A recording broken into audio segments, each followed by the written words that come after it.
Okay, kita teruskan dengan penilaian prestasi 2. Tolong baca soalannya. Okay, soalan pertama saya dah bawa keluarkan dia punya keywords.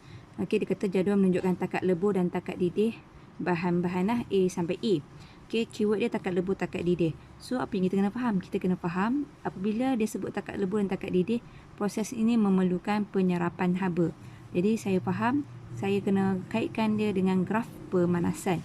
Okay, kalau boleh, saya nak awak kena pandai juga melukis ataupun sketch graf pemanasan. Macam mana graf pemanasan?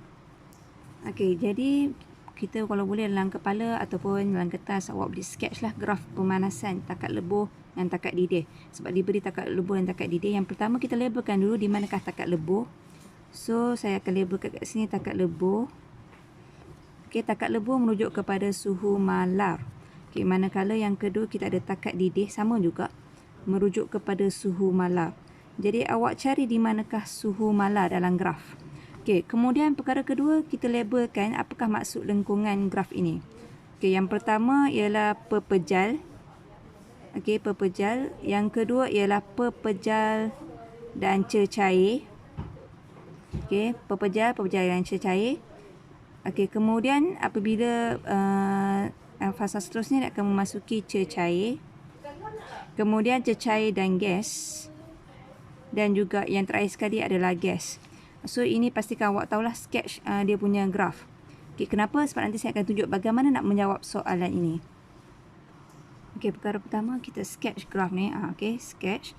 Lepas dah sketch, kita bawa keluar maklumat. So, kat situ diberi kat awak ada 5 bahan. So, saya labelkan siap-siap A, B, C, D, E. Kemudian saya bawa keluar saja balik fasa-fasa di dalam graf pemanasan tadi. Kita ada pepejal dan cecair. Kemudian kita ada cecair dan gas. Last sekali gas. Dan saya juga labelkan takat lebur dan takat didih. Okey, seterusnya apa yang nak kita buat? Okay, kita masukkan saja nilai. Contoh dalam awak tolong tengok jadual awal. Okey, contoh diberi takat lebur A ialah negatif 101.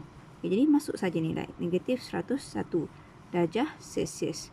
Okey, kemudian diberi takat didih kat awak negatif 35. So, masukkan saja. Okey, negatif 35 darjah Celsius. Masuk untuk semua. Okey, saya akan tunjuk lepas ni.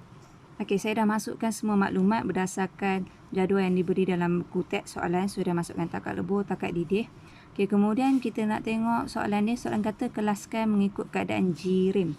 So, keadaan jirim ada 3 lah. Pepejal, cecair atau gas. Kemudian clue yang kedua diberi kat awak ialah pada suhu bilik. Kita kena tentukan dulu. Suhu bilik ni lebih kurang berapa? Okey, suhu bilik lebih kurang 27 darjah Celsius. Okey, itu keyword dia. Dia nak keadaan jirim dalam keadaan suhu bilik iaitu 27 darjah Celsius. Okay, jadi macam mana kita nak cari bahan A, B, C, D, E ni? Keadaan suhu bilik, apakah keadaan dia? Pepejal ke, cecair ke, gas?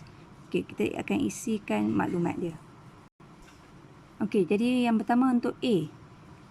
Okay, untuk A kita nak tahu suhu bilik. So, awak kena fikir logik lah. Negatif 101 dengan negatif 35. Bagaimana kita nak ke 27 darjah Celsius? Adakah kita perlu ke kiri lagi ataupun kita perlu ke kanan lagi? Okey, kalau cecair, saya bagi contoh negatif 35. Lepas negatif 35, mestilah kat sini negatif 36, 37, 38, negatif 9, 40 sampailah berapa. Kemudian kalau yang ini negatif 101, so ini akan jadi negatif 102, negatif 103. Okey, negatif 102, 103, so 4. Jadi kalau awak tengok ke kiri, semuanya akan menjadi nilai negatif. Jadi confirm belah kiri bukan jawapannya. Jadi untuk A, kita nak ke kanan lah, supaya mendapat integer positif. Jadi jawapan yang pertama A adalah keadaan gas. Okey, manakala B, sama juga. Diberi kat sini satu integer positif, satu integer negatif. Okey, kemudian kita nak kena cari suhu bilik 27 darjah Celsius. Okey, so awak kena fikir logik. Adakah sesuai dia bergerak ke kiri lagi? Okey, kalau kita bergerak ke kiri, dia akan jadi negatif 95, negatif 96, negatif 97. Jadi tak sesuai. Okey, macam mana pula dengan 65? Okey, 65, kalau kita bergerak ke kiri, adakah sesuai? Dia akan makin berkurang ke makin bertambah? Okey, 65. Okey, so kat sini boleh jadi 64, 63, 50 dan seterusnya. Okey, so ini logik. Okey, kemudian kalau kita pilih 65 ke atas, boleh? Logik tak? 65, 67, 68 dan 9, 100. So, tak sesuai. Okey, jadi jawapan yang untuk B, jawapannya ialah cecair. Okey, sebab kita, awak kena ingat sebab suhu bilik 27 darjah Celsius. So, kita kena cari yang lebih logik. Okey, saya tunjuk contoh terakhir. Saya nak yang lain nanti awak cuba buat. Okey. So, tadi A dalam keadaan gas, B dalam keadaan cecair. Okey, kita tengok C pula. Okey, kita nak cari 27 darjah Celsius. Kalau kita ke kiri, semakin ke kiri, 17.8, so dia akan makin meningkat ke makin kurang? Okey, cuba awak fikirkan. Kalau 290, makin ke kanan, confirm dia akan bertambah kan? 291, 293, 95 dan sebagainya. Jadi, tak logik jadi gas. Kalau yang ni, okey, 290, kita makin ke kiri, dia akan makin berkurang, betul? 270, 280, 60. Jadi, kemungkinan 27 darjah Celsius tu ada di sini. Sebab dia sebelum 17.8 kan? Maksudnya 17.8 sini akan menjadi makin kurang. 17.3, 16, 15. So, tak sesuai. Jadi, untuk C jawapannya ialah cecair. Okey, D dengan E saya nak awak cuba buat. Okey, sekian.